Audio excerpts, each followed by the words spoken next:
Dear student, നമ്മളിന്ന് discuss ചെയ്യാൻ പോകുന്നത് futures trading on BSc or NSc for a risk management. അപ്പോൾ NScയിലും BScയിലും നമുക്കറിയാം ഫ്യൂച്ചർ ട്രേഡിങ്ങുകളും അതുപോലെ ഓപ്ഷൻ ട്രേഡിങ്ങുകളൊക്കെ ഇഷ്ടംപോലെ നടക്കുന്നുണ്ട് അല്ലേ. മോർ വോളിയമേഴ്സ് ഡെറിവേറ്റീവ്സുകൾ ഒരുപാട് നടക്കുന്നുണ്ട്. എവിടെ? BScയിലും NScയിലും. BScയിൽ എന്താണ്? BScയിൽ സെൻസെക്സ് പ്രകാരം, ഇൻഡെക്സ് പ്രകാരം, അതുപോലെ NScയിൽ നിഫ്റ്റി പ്രകാരമൊക്കെയാണ് ഇത് ട്രേഡിങ് നടത്തുന്നത്. ഇതിൽ ഓപ്ഷൻസുകളും എന്താണ് നടക്കുന്നുണ്ട്. അതുപോലെ തന്നെ ഫ്യൂച്ചർ കോൺട്രാക്റ്റുകളും ഒരുപാട് മോർ വോളിയംസ് ആയിട്ട് ഡെറിവേറ്റീവ്സുകൾ വാങ്ങുകയും വിൽക്കുകയും ചെയ്യുന്നുണ്ട് എന്ന് മനസ്സിലാക്കുക. അപ്പോൾ അതെ, ഓക്കെ. അപ്പം ഒരു ഭാഗമാണ് ഇനി നമുക്ക് ഡിസ്കസ് ചെയ്യാനുള്ളത്. അത്ര ഇമ്പോർട്ടൻ്റ് അല്ല, എന്നാലും നിങ്ങൾ മനസ്സിലാക്കണം കേട്ടോ. അപ്പോൾ നമുക്കറിയാം നമ്മുടെ ഇന്ത്യയിൽ NSc BSc ആണ് ഇങ്ങനെ ഡെറിവേറ്റീവ്സുകൾ കൂടുതൽ ആയിട്ട് വോളിയം നടത്തുന്ന സ്റ്റോക്ക് എക്സ്ചേഞ്ചുകളെ എന്ന് പറയുന്നത് ബോംബെ സ്റ്റോക്ക് എക്സ്ചേഞ്ചും അതുപോലെ നാഷണൽ സ്റ്റോക്ക് എക്സ്ചേഞ്ചുമാണ്. ഫസ്റ്റ് ഓഫ് ഓൾ നമുക്ക് Bombay stock exchange finally take a step energised it almost dormant derivative segment by trading future in a Sensex. ഈ ഒരു NScയിൽ എന്താണ് നിഫ്റ്റി പ്രകാരം, അതുപോലെ BScയിൽ കേട്ടോ. NScയിൽ നിഫ്റ്റി പ്രകാരം, BScയിൽ സെൻസസ് പ്രകാരം ട്രേഡിങ് നടക്കുന്നുണ്ട് മനസ്സിലാക്കുക. പിന്നീട് എന്താണ് BScയിൽ ബോംബെ സ്റ്റോക്ക് എക്സ്ചേഞ്ചിൽ സെൻസെക്സിൽ ഓൺലൈൻ ആയിട്ട് ട്രേഡിങ്ങുകൾ നടത്തി വന്നു എന്നുള്ളതാണ് കേട്ടോ. ബോംബെ സ്റ്റോക്ക് എക്സ്ചേഞ്ചിൽ ഓൺലൈൻ ട്രേഡിങ്ങുകൾ ബോൾട്ട് ടെർമിനൽസുകളായിട്ട് ഇൻട്രൊഡ്യൂസ് ചെയ്തു, അല്ലെങ്കിൽ അത് അത്തരത്തിലുള്ള ട്രേഡിങ്ങും ഇവിടെ അലൗ ചെയ്തു എന്ന് മനസ്സിലാക്കുക. എവിടെയാണ്? BScയിൽ കേട്ടോ. ഓൺലൈൻ ട്രേഡിംഗ് ആയിട്ട് ബോൾട്ട് ടെർമിനൽസിനെ അലൗ ചെയ്തു. പിന്നീട് ഈ ബോൾട്ട് ടെർമിനൽസ് വന്നതോടൊക്കെ എന്താണ് ഒരു റീ എനർജൈസ്ഡ് ആയിട്ട് കേട്ടോ വീണ്ടും നല്ല ശക്തിയോട് കൂടിയിട്ട് ഈ BSc ആക്ട് ചെയ്തു എന്ന് മനസ്സിലാക്കുക. ഈ ഡെറിവേറ്റീവ്സിൻ്റെ കാര്യത്തിൽ ഡെറിവേറ്റീവ് സെഗ്മെൻറ്റേഷൻസ്. ഓക്കെ, ഇനി ബോൾട്ട് ടെർമിനൽസ് ഇപ്പോൾ ഇന്ന് ഒരുപാട് ഡെറിവേറ്റീവ് ട്രേഡിങ്ങുകൾ നടക്കുന്നുണ്ട്. ഇനി അതിൻ്റെ ബേസിൽ ക്യാഷ് സെറ്റിൽമെൻറ്റ്സുകൾ, ക്യാഷ് സെഗ്മെൻറ്റേഷൻസുകളായിട്ടുള്ള എക്സ്ചേഞ്ചുകളും എവിടെ നടക്കുന്നുണ്ട്? ഈ ഒരു BScയിൽ നടക്കുന്നുണ്ട്. ഓക്കെ, അതാണ് ആ ഒരു പാരഗ്രാഫിൽ പറഞ്ഞിട്ടുള്ളത്. ഇന്ന് ബോൾട്ട് ടെർമിനൽസ് ഒരുപാട് യൂസ് ചെയ്യുന്നുണ്ട് കേട്ടോ ട്രേഡിംഗ് നടത്താൻ വേണ്ടിയിട്ട്. പിന്നീട് ഈ ബോൾട്ട് ടെർമിനൽസ് BScയിൽ 700 മെമ്പേഴ്സ് ഉണ്ട് എന്ന് മനസ്സിലാക്കുക. എങ്ങനെ? 400 സിറ്റികളിലായിട്ട് 700 മെമ്പേഴ്സുകളുണ്ട്. അതിൽ തന്നെ 40,000 ബോൾട്ട് ടെർമിനൽസ് ഉണ്ട് എന്ന്. ക്ലിയർ ആയോ? അതാണ് അത് BScയുടെ അടിസ്ഥാനത്തിൽ ഓൺലൈൻ ട്രേഡിങ് നടത്താൻ വേണ്ടിയിട്ട് ഉള്ള ഒരു കാര്യമാണ് ബോൾട്ട് ടെർമിനൽസ് എന്ന് പറയുന്നത്. അത് അലോ ചെയ്തത് ആരാണ്? BSc ആണ് കേട്ടോ. ഓക്കെ, ഇത് സ്റ്റാർട്ടഡ് BSc ആണ് ഇത് ബോൾട്ട് ടെർമിനൽസ് സ്റ്റാർട്ടാക്കിയത്. അതിന് ശേഷമാണ് NScയിൽ അത് എൻട്രി ചെയ്തത് കേട്ടോ. അതാണ് ആ പാരാഗ്രാഫിൽ പറഞ്ഞിട്ടുള്ളത്. ഇനി നെക്സ്റ്റ് പറഞ്ഞിട്ടുള്ളത് നോക്കാം. Derivative trading BSc take place through the full automated. നമുക്കറിയാം ഡെറിവേറ്റീവ്സ് ഈ പറഞ്ഞതുപോലെ ഡെറിവേറ്റീവ്സുകൾ വാങ്ങുകയും വിൽക്കുകയും ചെയ്യുന്നത് കൂടുതലായിട്ട് NScയിലും BScയിലും ആണ് പറഞ്ഞല്ലോ. അവിടെ തന്നെ BScയിൽ എല്ലാം ഫുള്ളി ഓട്ടോമേറ്റഡ് ആയിട്ടുള്ള കാര്യങ്ങളാണ്. സ്ക്രീൻ ബേസ്ഡ് ആയിട്ടുള്ള പ്ലാറ്റ്ഫോമിലാണ് ട്രേഡിങ് നടത്തുന്നത് കേട്ടോ. അപ്പോൾ BSc ഒന്നുകൂടെ അഡ്വാൻസ് ആയി എന്ന് മനസ്സിലാക്കുക. അപ്പോൾ ഇങ്ങനെ എന്താണ് fully automated screen based trading നടത്തുന്നതിന് അല്ലെങ്കിൽ അതിനെ നമ്മൾ വിളിക്കുന്നതാണ് TDS എന്ന് പറയുന്നത് കേട്ടോ. DTSS കേട്ടോ, derivative trading and settlement system എന്ന് പറയുന്ന സിസ്റ്റം നമുക്ക് ഇൻട്രൊഡ്യൂസ് ചെയ്തിട്ടുള്ളത് ഇങ്ങനെ fully automated screening based trading നടത്തുന്നത് കൊണ്ടാണ്. അപ്പോൾ അതിനെ നമ്മൾ വിളിക്കുന്ന പേരാണ് DTSS. ഓക്കെ, മറക്കണ്ട കേട്ടോ. ഫുൾ ഫോമും ഷോർട്ട് ഫോമും പഠിച്ചോളൂ. പിന്നെ പറഞ്ഞിട്ടുള്ളത് നോക്കാം. ഇതിന് അഡീഷണൽ ആയിട്ടുള്ള മാച്ചിങ് ഓപ്പോസിറ്റ് ഓർഡേഴ്സുകളും TTDSും എല്ലാം നമുക്ക് എന്താണ് വേരിയസ് റിപ്പോർട്ട്സിൻ്റെ പ്രകാരം വേരിയസ് മെമ്പേഴ്സിനൊക്കെ ഇത് യൂസ് ചെയ്യാൻ പറ്റുന്ന രീതിയിലായി മാറി. പിന്നെ BScയിലെ 250 BSc മെമ്പേഴ്സ് ഇത്തരത്തിലുള്ള ഡെറിവേറ്റീവ്സിൽ രജിസ്റ്റർ ചെയ്തു. അതും തന്നെ എന്താണ് ഇങ്ങനെ രജിസ്റ്റർ ചെയ്യുന്നുണ്ട്. പക്ഷേ മെനി പ്രോബ്ലംസുകൾ ഉണ്ടായതുകൊണ്ട് DTSൻ്റെ ബ്രാഞ്ചസിൽ ഇത് അലൗ ചെയ്തിട്ടില്ല എന്നുള്ളത് കേട്ടോ. ഓക്കെ, പിന്നെ പറഞ്ഞിട്ടുള്ളത് NSCയും BSc ആണ് കൂടുതലായിട്ടുള്ളതെന്ന് പറഞ്ഞു. പിന്നെ BScയിൽ ഒരുപാട് ഡെറിവേറ്റീവ്സിന് ഒരുപാട് ഓഫറുകൾ കൊടുത്തിട്ട് ബോൾട്ടിനെ എന്ത് ചെയ്തു ഡെവലപ്പാക്കി എന്ന് അറിയുന്നുണ്ട്. ഓക്കെ, അത് നോക്കാം. ഓക്കെ, അങ്ങനെയുള്ള കുറച്ച് ബോൾട്ടിൻ്റെ കുറച്ച് ഫീച്ചേഴ്സുകൾ എന്ന് പറയാം. ബോൾട്ട് നമ്മൾ ചെയ്യുമ്പോൾ ബ്രോക്കേഴ്സിന് ഒരുപാട് ഹെൽപ്പ് ചെയ്യുന്നുണ്ട്. ബ്രോക്കേഴ്സിന് ട്രേഡ് നടത്താൻ വേണ്ടി ഒരുപാട് ഹെൽപ്പ് ചെയ്യുന്നുണ്ട്. അത്തരത്തിലുള്ള കാര്യങ്ങളൊക്കെ ചെയ്യുന്നുണ്ട് കേട്ടോ. ഓക്കെ, അത് മനസ്സിലാക്കുക. ഇനി national stock exchange in India limited അഥവാ അത് കമൻസ് ചെയ്തത് എന്നാണ് നമ്മളെപ്പോഴും പറയാറുണ്ട് June 12, 2000 ഇത് ലോഞ്ച് ചെയ്തിട്ടുള്ളത് കേട്ടോ. ഫ്യൂച്ചർ ബേസിൽ പോപ്പുലർ ബെഞ്ച് മാർക്കായിട്ട് S&P എന്ന് പറഞ്ഞാൽ S&Pയും അതുപോലെ CNX നിഫ്റ്റി ഇൻഡെക്സും കേട്ടോ. ബെഞ്ച് മാർക്ക് S&P അതുപോലെ CNX നിഫ്റ്റി ഇൻഡെക്സും ആണ് ഇതിൻ്റെ ബേസ് ആയിട്ടുള്ള ഇൻഡെക്സ് പോപ്പുലർ ബെഞ്ച് മാർക്കായിട്ട് പറയുന്നത്. ഇനി അത്രയാണ് അതിൽ നോക്കാനുള്ളത്. ഇനി നെക്സ്റ്റ് ഹെഡിങ് ആണ് ഇക്വിറ്റി ഫീച്ചേഴ്സ് ഇൻ ഇന്ത്യ എന്നുള്ളത്. ഇന്ത്യയിലെ ഇക്വിറ്റി ഫീച്ചേഴ്സുകൾ എന്തൊക്കെയാണുള്ളത്? 2 രീതിയിലുള്ള ഇക്വിറ്റി ഫീച്ചേഴ്സുകളാണ് ഉള്ളത്. ഒന്ന് എന്താണ് സ്റ്റോക്ക് ഇൻഡെക്സ് ഫീച്ചറും അതുപോലെ ഇൻഡിവിജ്വൽ സെക്യൂരിറ്റീസും കേട്ടോ. ഇൻഡിവിജ്വൽ സെക്യൂരിറ്റി സ്റ്റോക്ക് ഇൻഡെക്സും 2 ഫീച്ചേഴ്സുകളാണുള്ളത്. അപ്പോൾ സ്റ്റോക്ക് ഇൻഡെക്സ് നമുക്കറിയാമല്ലോ. സ്റ്റോക്ക് ഇൻഡെക്സിൽ പ്രധാനമായ 2 സ്റ്റോക്ക് എക്സ്ചേഞ്ചുകളാണ് ഉള്ളത്. എന്താണ് നാഷണൽ സ്റ്റോക്ക് എക്സ്ചേഞ്ചും ബോംബെ സ്റ്റോക്ക് എക്സ്ചേഞ്ചും ആണ് ഉള്ളത്. ഇത് സ്റ്റോക്ക് ഇൻഡെക്സ് ഫീച്ചേഴ്സുകൾ ഇൻട്രൊഡ്യൂസ് ചെയ്തിട്ടുള്ളത്. പിന്നെ അതുപോലെ stock index features contract based ആയിട്ട് S&P ആൻഡ് നിഫ്റ്റി ഇൻഡെക്സ് ആണ്. ബോംബെ സ്റ്റോക്ക് എക്സ്ചേഞ്ചിൽ ഇൻഡെക്സ് പ്രകാരം ബോംബെ സ്റ്റോക്ക് എക്സ്ചേഞ്ചിൽ സ്റ്റോക്ക് ഇൻഡെക്സ് കോൺട്രാക്റ്റ് ആയിട്ട് സെൻസെക്സിൻ്റെ ബേസ് ചെയ്തിലാണ്. ബോംബെ സ്റ്റോക്കിൽ BScയിൽ സെൻസെക്സ് ബേസ്ഡുള്ള സ്റ്റോക്ക് ഇൻഡെക്സ് ആണുള്ളത്. NSCയിൽ S&P and Nifty S&P and CNX Nifty ബേസിലാണ് കോൺട്രാക്റ്റ് ഉള്ളത്. എവിടെയാണ്? നാഷണലിൽ കേട്ടോ. അപ്പോൾ അത് ആ ഒരു നാഷണലിൽ നിഫ്റ്റി, BScയിൽ സെൻസെക്സ്, ഇതാണ് ഇതിൻ്റെ സ്റ്റോക്ക് ഇൻഡെക്സുകളായിട്ട് പറയുന്നത്.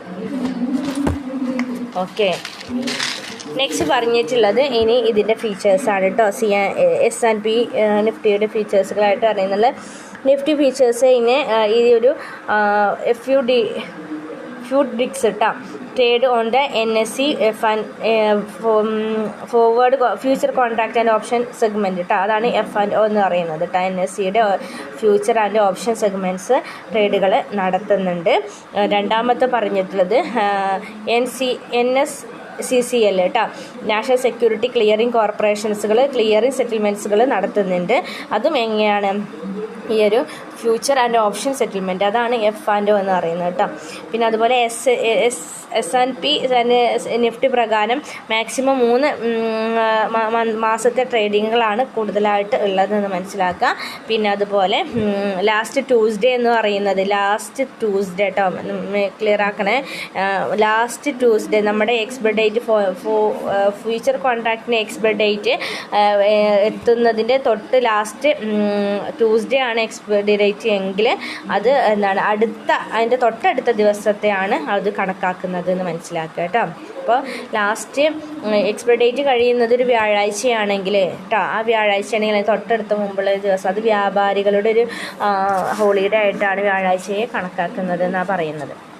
ഓക്കെ, നെക്സ്റ്റ് പറഞ്ഞിട്ടുള്ളത് last permitted in a sense contract multiple thereof means 200 contract എങ്കിലും നിഫ്റ്റി പ്രകാരം ഇതിൻ്റെ പെർമിഷൻ കൊടുത്തിട്ടുണ്ട് കേട്ടോ. ഇതാണ് സ്റ്റോക്ക് ഇൻഡെക്സിനെ കുറിച്ചിട്ട് പറയാനുള്ളത്. ഇനി അതിൽ രണ്ടാമത്തത് future individual security. Individual security നമുക്കറിയാലോ, ഓരോ ഇൻഡിവിജ്വൽ സെക്യൂരിറ്റീസുകളായിട്ടുള്ളതാണ്. ഇത് ട്രേഡിംഗ് നടത്തുന്നത് ഇപ്പോൾ രണ്ടിലും ഉണ്ട്, ബോംബെയിലും ഉണ്ട്, അതുപോലെ നാഷണൽ സ്റ്റോക്ക് എക്സ്ചേഞ്ചിലും. രണ്ടിലും 2001 ഇത് ഈ ഒരു ഇൻഡിവിജ്വൽ സ്റ്റോക്ക് എക്സ്ചേഞ്ചുകൾ ട്രേഡ് ചെയ്യാമെന്ന് പറഞ്ഞിട്ടുള്ള ഒരു പെർമിഷൻ കൊടുത്തിട്ടുള്ളത്. അത് ഈ ബോംബെ സ്റ്റോക്ക് BSEയിലും ഉണ്ട്, NSEയിലും ഉണ്ട് കേട്ടോ. ഇനി അതിൻ്റെ ഫീച്ചേഴ്സുകൾ എന്തൊക്കെയാണെന്ന് നോക്കാം. Underline assets for future. Underline അസറ്റ്സിൻ്റെ ബേസിൽ എന്ത് ചെയ്യാൻ പറ്റും? ഇൻഡിവിജ്വൽ സെക്യൂരിറ്റി കോൺട്രാക്റ്റുകൾ നമുക്ക് അവൈലബിൾ ആക്കാൻ പറ്റും. അത് നമ്മുടെ ക്യാപിറ്റൽ സെഗ്മെൻറ്റേഷൻസിൽ നല്ലൊരു സെക്യൂരിറ്റി കൊടുക്കാനും സാധിക്കുന്നതാണ്. പിന്നെ അതുപോലെ രണ്ടാമത്തെ പറഞ്ഞിട്ടുള്ളത് മാക്സിമം 3 months ആണ് ഇതിൻ്റെ ട്രേഡിംഗ് സൈക്കിൾ എന്ന് പറയുന്നത്. അത് എക്സ്പയർ ഡേറ്റ് എത്തുന്നതിന് മുന്നേ നമ്മൾ ചെയ്യണം എന്നുള്ളതാണ്. പിന്നെ പറഞ്ഞിട്ടുള്ളത് future contract on individual security expired the last Tuesday of the expired month. ഇത് നേരത്തെ നമ്മൾ പറഞ്ഞില്ലേ, എന്താണ്, ഒരു മാസത്തിൻ്റെ അവസാന വ്യാഴാഴ്ചയാണ് അതിൻ്റെ കാലഹരണപ്പെടുന്നുണ്ടെങ്കിൽ അതിൻ്റെ തൊട്ട് മുമ്പുള്ള ദിവസമാണ് നമ്മൾ അതിനെ എന്ത് ചെയ്യുന്നത്, സെറ്റിലാക്കുന്നത്. പിന്നെ പറഞ്ഞിട്ടുള്ളത് ലോട്ട് സൈസ് ഓഫ് ഓപ്ഷൻസുകൾ നമുക്ക് ഇതിന് തുല്യമായിട്ട് വാങ്ങിക്കാനും ട്രേഡ് ചെയ്യാൻ പറ്റുന്നുണ്ട്. പിന്നെ നോക്കാം പറഞ്ഞിട്ടുള്ളത് അഞ്ചാമത്തത് ഇതിൻ്റെ പ്രൈസ്, കോൺട്രാക്റ്റ് ഫ്യൂച്ചർ പ്രൈസ് എന്ന് പറയുന്നത് 0.05 ആയിട്ടാണ് ഇതിനെ ഡീൽ ചെയ്യുന്നത്. ദെൻ 6th പറഞ്ഞിട്ടുള്ളത് നമ്മുടെ ഇതിൽ ക്ലോസിംഗ് പ്രൈസ്, അണ്ടർലൈൻസിൻ്റെ ക്ലോസിംഗ് പ്രൈസ് എന്ന് പറയുന്നത് ഫ്യൂച്ചർ കോൺട്രാക്റ്റിൻ്റെ വിലയായിരിക്കും എന്നുള്ളതാണ് കേട്ടോ. ഫ്യൂച്ചർ കോൺട്രാക്റ്റിൻ്റെ ഡെയിലി സെറ്റിൽമെൻറ്റ് പ്രൈസിൻ്റെ അടിസ്ഥാനത്തിലാണ് ക്ലോസിംഗ് പ്രൈസ് ഉണ്ടാകുക. ദെൻ നെക്സ്റ്റ് 7th പറഞ്ഞിട്ടുള്ളത് ഇതിൽ 2 രീതിയിലുള്ള സെറ്റിൽമെൻറ്റ്സുകൾ, ക്യാഷ് സെറ്റിൽ ചെയ്യുന്നത് 2 രീതിയിലാണ്. ഡെയിലി മാർക്കറ്റ് സെറ്റിൽമെൻറ്റ് പ്രകാരവും ഫൈനൽ മാർക്കറ്റ് ടു സെറ്റിൽമെൻറ്റ് അഥവാ എക്സ്പയർ ഡേറ്റ് ഫൈനലായിട്ട് എക്സ്പയർ ഡേറ്റ് ആകുമ്പോൾ സമയത്ത് ക്യാഷ് സെറ്റിൽമെൻറ്റ് നടത്താം. അതുപോലെ ഡെയിലി സെറ്റിൽമെൻറ്റുകൾ daily market to market settlement ആയിട്ട് നമുക്ക് എന്ത് ചെയ്യാം, cash settlement, initially cash settlement നമുക്ക് നടത്താം എന്നുള്ളതാണ്. നെക്സ്റ്റ് പറഞ്ഞിട്ടുള്ളത് the pay out of the market to market, അഥവാ നമുക്ക് ഈ പേ ഔട്ട് അല്ലെങ്കിൽ ഡെയിലി മാർക്കറ്റ് പറഞ്ഞല്ലോ. അപ്പോൾ അതിൽ പറഞ്ഞിട്ടുള്ളത് T+1 ഡേ അഥവാ T= ട്രേഡ് ഡേ ആണ് കേട്ടോ. അതാണ് 1 ഡേ, ഒരു ദിവസത്തെ. ഇത്രയാണ് അതിൻ്റെ ഫീച്ചേഴ്സുകൾ പറഞ്ഞിട്ടുള്ളത്. നെക്സ്റ്റ് നോക്കാം, ട്രേഡിംഗ് മെക്കാനിസം ആണ്. ട്രേഡിംഗ് മെക്കാനിസം കൊണ്ട് ഉദ്ദേശിക്കുന്നത് എന്താണ്, നമ്മുടെ ഇതിൽ വരുന്ന ഈ ഒരു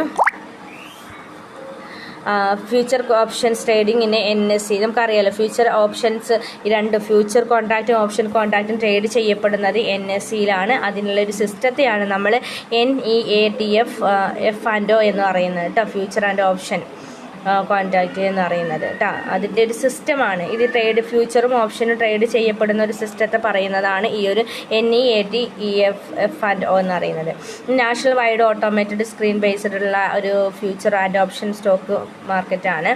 ഇതിനെ നമുക്ക് ഓൺലൈനായിട്ട് നല്ല രീതിയിൽ മോണിറ്റർ ചെയ്യാം, സർവൈലൻസ് നടത്താം, അങ്ങനെയൊക്കെ ചെയ്യാം. ഇതിൽ നമുക്ക് ട്രേഡിംഗ് ഇക്വിറ്റീസ്, ക്യാഷ് മാർക്കറ്റ് സിസ്റ്റംസൊക്കെ നമുക്ക് ഇതിൽ കൊണ്ടുവരാം ഒക്കെ പറയുന്നുണ്ട്. അത്രയാണ് ട്രേഡിംഗ് മെക്കാനിസം പറയുന്നത്. നെക്സ്റ്റ് പറഞ്ഞിട്ടുള്ളത് ക്ലിയറിംഗ് സെറ്റിൽമെൻറ്റാണ്. ക്ലിയറിംഗ് സെറ്റിൽമെൻറ്റ് പറഞ്ഞു കഴിഞ്ഞാൽ എന്താണ്, നമുക്ക് ഈ ഒരു Bombay stock exchange, national stock exchange ഒക്കെ ഉണ്ടല്ലോ, അത്തരത്തിലുള്ള സ്റ്റോക്ക് എക്സ്ചേഞ്ചിൽ നമുക്ക് ക്ലിയറിംഗ് സെറ്റിൽമെൻറ്റ്സുകൾ നടത്താം എന്നുള്ളതാണ്. ലീഗലി കോൺട്ര പാർട്ടിയുടെ അടിസ്ഥാനത്തിൽ ഡെയിലി സെറ്റിൽമെൻറ്റ്സുകൾ നടത്താം എന്നുള്ളത്. അപ്പോൾ ക്ലിയറിംഗ് സെറ്റിൽമെൻറ്റ്സ് ആണ് അതാണ് ഉദ്ദേശിക്കുന്നത് കേട്ടോ. ഓക്കെ, അതോ ക്ലിയർ ആയി എന്ന് വിചാരിക്കുന്നു. അത്ര ഇമ്പോർട്ടൻ്റ് അല്ല, എന്നാലും ജസ്റ്റ് പറഞ്ഞു എന്നേ ഉള്ളൂ.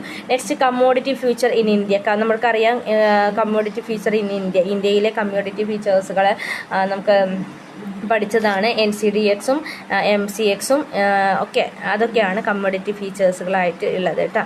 കമ്മോഡിറ്റി മീൻസ് അറിയാലോ, വീറ്റ്, റൈസ്, അങ്ങനെയുള്ള ഗോൾഡ്, സിൽവർ, അയൺ, ഇതൊക്കെ എന്താണ് കമ്മോഡിറ്റീസുകളാണ്. ഇത് ഇത്തരത്തിലുള്ള കമ്മോഡിറ്റി ഫ്യൂച്ചർ കോൺട്രാക്റ്റുകൾ അല്ലെങ്കിൽ അത്തരത്തിലുള്ള കമ്മോഡിറ്റികൾ നമുക്ക് ട്രേഡിംഗ് നടത്താൻ പറ്റുന്നതാണ്. National commodity derivatives exchange India, NCDX, multi commodity MCX അല്ലേ, അത്തരത്തിലുള്ള പുതുതായിട്ട് വന്ന ഒരുപാട് സ്റ്റോക്ക് എക്സ്ചേഞ്ചുകളാണ് അത് കേട്ടോ. കമ്മോഡിറ്റിയെ ബേസ് ചെയ്തിട്ട് വന്നതാണ്. നെക്സ്റ്റ് പറഞ്ഞിട്ടുള്ളത് interest of a rate future India, interest റേറ്റിൻ്റെ. അപ്പോൾ 3 months ഉണ്ട്, 10 years 0 ഉണ്ട്, 10 year government security and 6 months semi annually ആയിട്ട് വരുന്ന ഇൻട്രസ്റ്റ് റേറ്റുകളുണ്ട്. ഓക്കെ, നെക്സ്റ്റ് നോക്കുക. ഇതാണ് വെരി ഇമ്പോർട്ടൻ്റ് ആയിട്ടുള്ള ഒരു ഭാഗം.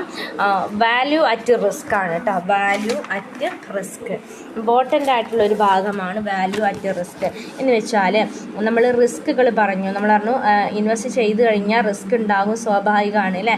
അപ്പോൾ റിസ്കുകൾ എത്രത്തോളം ഉണ്ട് എന്ന്, ലോസ് വരുന്നത് എത്രത്തോളം ഉണ്ട് എന്ന് ഐഡൻറ്റിഫൈ ചെയ്യാവുന്ന ഒരു സ്റ്റാറ്റിസ്റ്റിക്കൽ മെഷർമെൻറ്റ് ആണ് ഏത് വാല്യൂ അറ്റ് റിസ്ക് എന്ന് പറയുന്നത് കേട്ടോ. അപ്പോൾ റിസ്ക് എത്രത്തോളം ഡെറിവേറ്റീവ്സിൽ ഇൻക്ലൂഡ് ആണ് എന്ന് നമുക്ക് മെഷർ ചെയ്യാൻ വേണ്ടിയിട്ടുള്ള ഒരു രീതിയാണ് വാല്യൂ അറ്റ് റിസ്ക് എന്നത്. ഇമ്പോർട്ടൻ്റ് ആയിട്ടുള്ള ഒരു ഭാഗമാണ് ഇത്. ഈച്ച് ഡേയിൽ ഫോർ എവരി മാർക്കറ്റിൽ വേരിയബിളായിട്ട് നമുക്ക് എന്ത് ചെയ്യാം, എക്സ്പോസ് ചെയ്യാൻ പറ്റുന്ന ഒരു ഫിനാൻഷ്യൽ ഇൻസ്റ്റിറ്റ്യൂഷനാണ് ഏത് വാല്യൂ അറ്റ് റിസ്ക് എന്ന് പറയുന്നത്. ഇത് ഡെൽറ്റ, ഗാമ, വി അങ്ങനെയുള്ള വേഗ ആൻഡ് തീറ്റ അങ്ങനെയുള്ള എന്താണ് സ്റ്റാറ്റിസ്റ്റിക്കലായിട്ടുള്ള വരുന്ന ടൂൾസുകളാണ് ഇവിടെ ഉപയോഗിക്കുന്നത്. സോ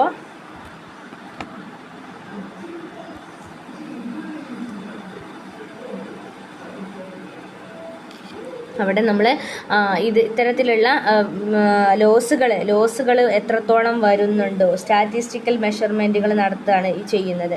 ഈ ലോസിനെ നമ്മൾ അനലൈസ് ചെയ്യുക, എത്രത്തോളം ലോസ് വരുന്നുണ്ട് എന്ന് മെഷർ ചെയ്യുന്ന ഒരു രീതിയാണ് ഈ ഒരു വാല്യൂ അറ്റ് റിസ്ക് എന്നിട്ട് മനസ്സിലാക്കിക്കോളൂ. ദെൻ അതുപോലെ ഇത് എൻ്റയർ പോർട്ട്ഫോളിയോ ഡെറിവേറ്റീവ്സിലും ഇത് ലോസ് എത്രത്തോളം അറ്റംപ്റ്റ് ചെയ്യുന്നുണ്ട് എന്ന്, അല്ലെങ്കിൽ അത്തരത്തിലുള്ള ലോസ് എത്ര ഉണ്ട് എന്ന് മെഷർ ചെയ്യുന്ന ഒരു രീതിയാണ്, ലോസ് ഐഡൻറ്റിഫൈ ചെയ്യുന്ന ഒരു രീതിയാണ് value at risk. Okay, in ഷോർട്ടിൽ പറയുകയാണെങ്കിൽ value at risk in a potential loss of asset over specified time or zone term. അതാണ്. ഇനി അതിൻ്റെ ഇമ്പോർട്ടൻസ് ആണ് പറയുന്നത്. ഇമ്പോർട്ടൻസ് ജസ്റ്റ് ഒരു 3 points ആക്കിയിട്ട് പറയാം. The risk in A measurement provide systematic risk, അഥവാ സിസ്റ്റമാറ്റിക് റിസ്കുകൾ മെഷർ ചെയ്യാൻ സാധിക്കുന്നുണ്ട്. ദെൻ അതുപോലെ ഇൻഫോർമേഷൻ എക്സ്റ്റേണൽ സോഴ്സസ്, അഥവാ നമുക്ക് ഇൻഫോർമേഷൻസുകളല്ല എക്സ്റ്റേണൽ സോഴ്സിൻ്റെ ഇൻഫോർമേഷൻസിൻ്റെ അടിസ്ഥാനത്തിൽ നമുക്ക് റിസ്ക് മെഷർ ചെയ്യാൻ സാധിക്കുന്നുണ്ട്. ദെൻ അതുപോലെ ഇത് ഈസ് എ ഫിനാൻഷ്യൽ ഇൻസ്റ്റിറ്റ്യൂഷൻസിന് ഇത് നന്നായിട്ട് ഉപകാരപ്പെടുന്നുണ്ട്. Overall across the various products currencies ഒക്കെ നമുക്ക് ഇതിൽ എക്സ്പോഷർ നടത്താൻ സാധിക്കുന്നുണ്ട്. ഇത്രയൊക്കെയാണ് ഇതിൻ്റെ ഇമ്പോർട്ടൻസുകളായിട്ട് പറയുന്നത് കേട്ടോ. നെക്സ്റ്റ് പറയുന്നത് മെത്തേഡ്സ് ഓഫ് കമ്പ്യൂട്ടേഷൻ ഓഫ് വാർ കേട്ടോ, അഥവാ വാല്യൂ അറ്റ് റിസ്കിനെ എങ്ങനെയൊക്കെയാണ് നമ്മൾ കമ്പ്യൂട്ടേഷൻ നടത്തുന്നത്, റിസ്കുകൾ എത്രത്തോളം ഉണ്ട് എന്ന് നമ്മൾ കാൽക്കുലേറ്റ് ചെയ്യുന്ന മെത്തേഡ്സുകളാണ് പറയുന്നത്. ഒന്നാമത്തത് വേരിയസ് ബേസ്ഡ് മെത്തേഡ്, രണ്ടാമത്തത് നോൺ വേരിയസ് ബേസ്ഡ് മെത്തേഡ് കേട്ടോ. സിമുലേഷൻ മെത്തേഡ്, നോൺ വേരിയൻസിൻ്റെ മറ്റൊരു പേരാണ് സിമുലേഷൻ മെത്തേഡ്. അപ്പോൾ ഒന്നാമത്തത് വേരിയസ് ബേസ്ഡ് ആണ്, രണ്ടാമത്തത് നോൺ വേരിയസ് ബേസ്ഡ് ആണ്. വേരിയസ് ബേസ്ഡ് പറഞ്ഞാൽ ഇതൊരു ഇൻഡിക്കേറ്റ് ചെയ്ത മെത്തഡോളജിയാണ്. ഇതൊരു മെത്തഡോളജി ആയിട്ടാണ് ഇതിനെ കണക്കാക്കുന്നത്. ഒരു സ്റ്റാറ്റിസ്റ്റിക്കലായിട്ട് എക്സ്പ്രസ് ചെയ്യുന്നത് കേട്ടോ വേരിയൻസുകൾ, അഥവാ എക്സ്പെക്റ്റഡ് റിട്ടേണും അതുപോലെ റിട്ടേണും സ്റ്റാൻഡേർഡ് ഡീവിയേഷൻ കമ്പയർ ചെയ്യുന്ന ഒരു രീതിയാണ് വേരിയസ് ബേസ്ഡ് മോഡൽ അറിയുന്നത് കേട്ടോ. വേരിയസ് ബേസ്ഡ് മോഡൽ അറിയുന്നത് റിട്ടേണും സ്റ്റാൻഡേർഡ് ഡീവിയേഷനും അതിനെ കമ്പയർ ചെയ്തിട്ട് വരുന്ന റിസ്ക് എത്രത്തോളം ഉണ്ട് അല്ലേ. അപ്പം നമുക്കറിയാം സ്റ്റാൻഡേർഡ് ഡീവിയേഷൻ എന്ന് പറയുന്നത് നമുക്ക് സിസ്റ്റമാറ്റിക് ആയിട്ട് വരുന്ന റിസ്കുകളെ കണക്കാക്കാനാണല്ലോ, മെഷർ ചെയ്യുന്ന ഒരു രീതിയാണ്.